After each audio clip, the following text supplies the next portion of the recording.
Is it connected? Okay. This is Hanif Kruger. Good afternoon. Just to reiterate,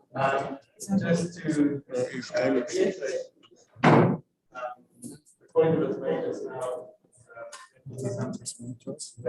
and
Thank you. Thank you so much for that. I think the two comments from the floor are real solutions.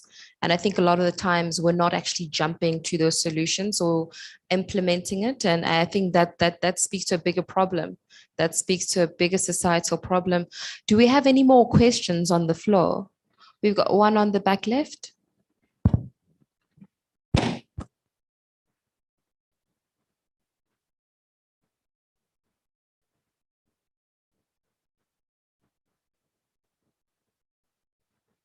Yep.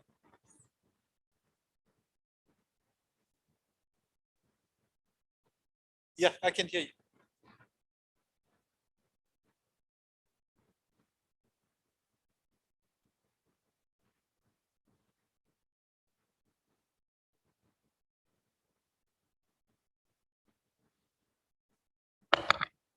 I think the first thing is to get familiar with the standards, and then to help all the people that you come into contact to make sure that they become accessible.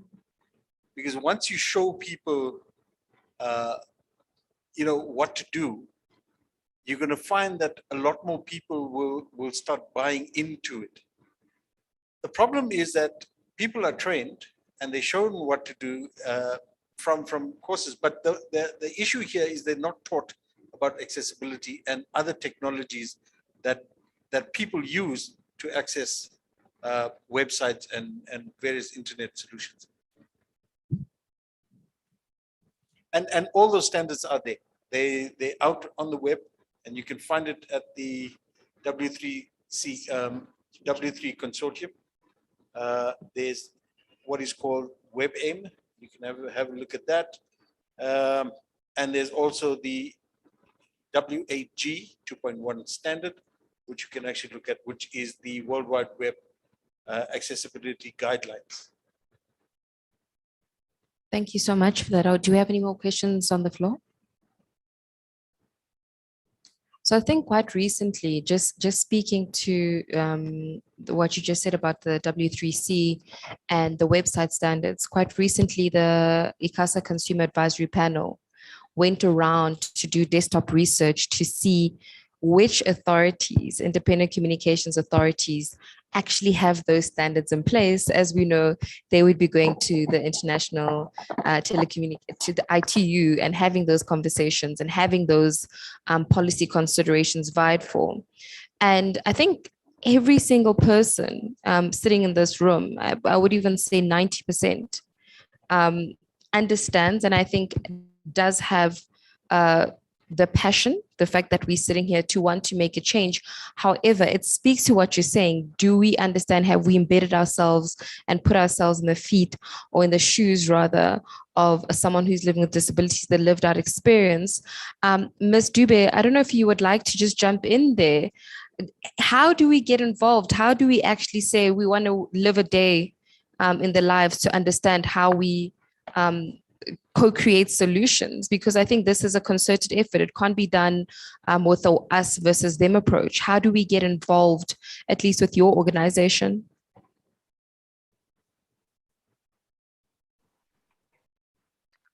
Okay, so in getting involved, I think first and foremost, let me speak to the obligations of the state itself. The obligation to promote human rights or to protect human, the duty bearer is the state.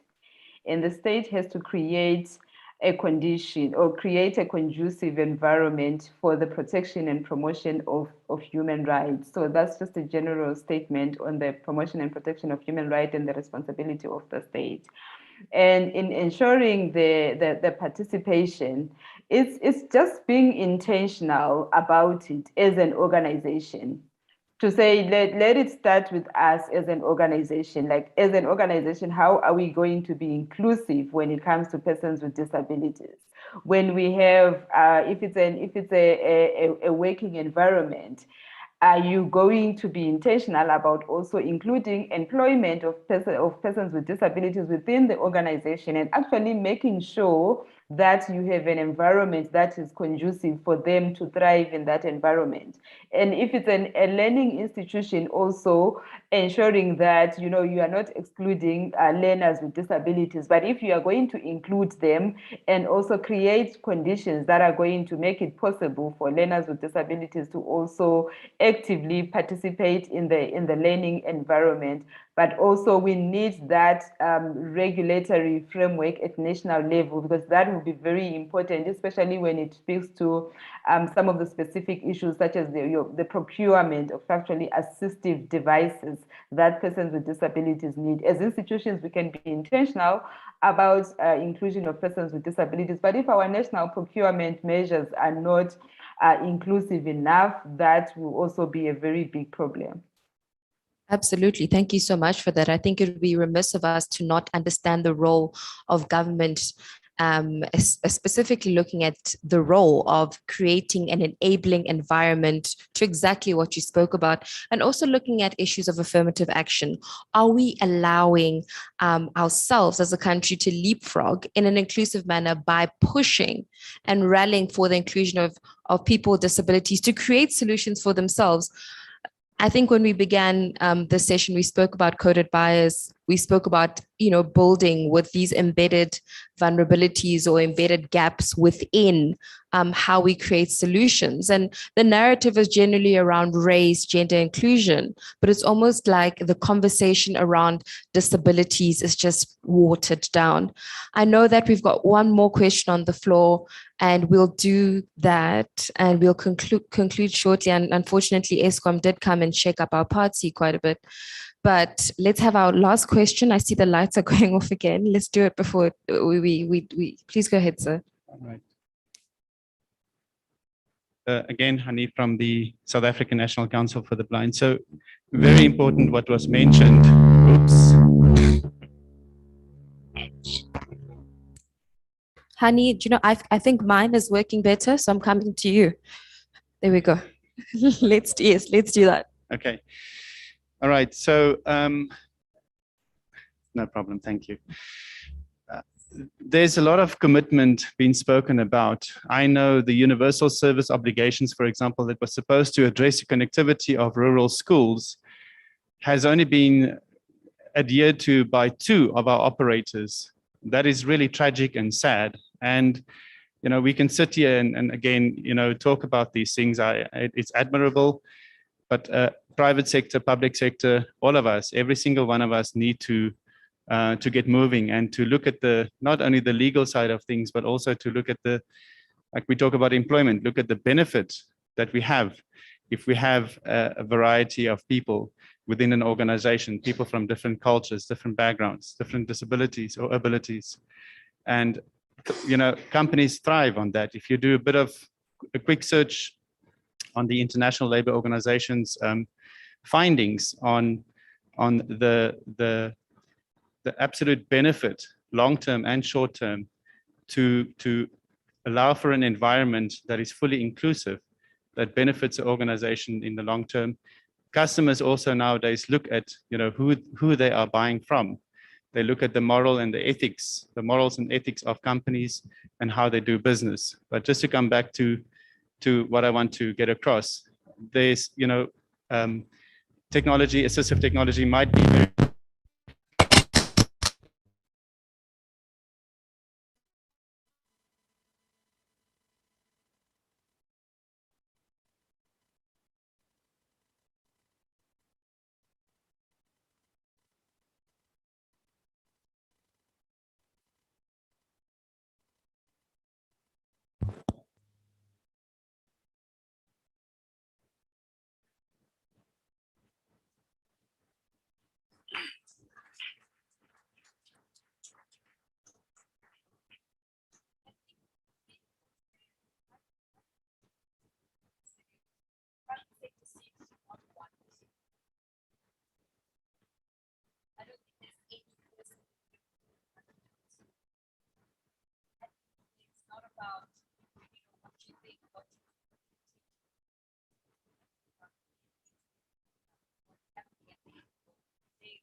again next year. We're going to have a full room, we're going to bring a friend or two, and we're going to dissect this and actually on the issue of the labor solution. Talk about when we speak about infrastructure and infrastructure deficiency, are we being honest about our solutions? When we speak about the software that's being used, are we being honest about how we procure, about what we're doing to co-create and together from the South African perspective? Until we have those honest conversations, what happened with Islam is going to happen as we progress. Thank you, everybody.